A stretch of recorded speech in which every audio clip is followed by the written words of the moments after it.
A new era of EV charging has started in Three Rivers.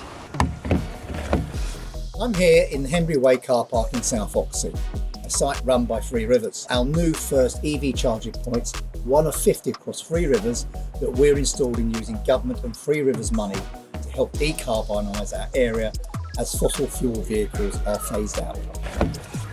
It's a great milestone to achieve as it gives our residents and businesses confidence knowing there's an appropriate infrastructure in place should they consider swapping to an EV.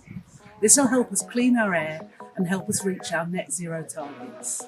After listening carefully to your views on our EV charging strategy, the new chargers will be put in several council-owned car parks in towns and village centres across the district. So keep your eyes out on our website and social media for new EV charging points come to a car park near you.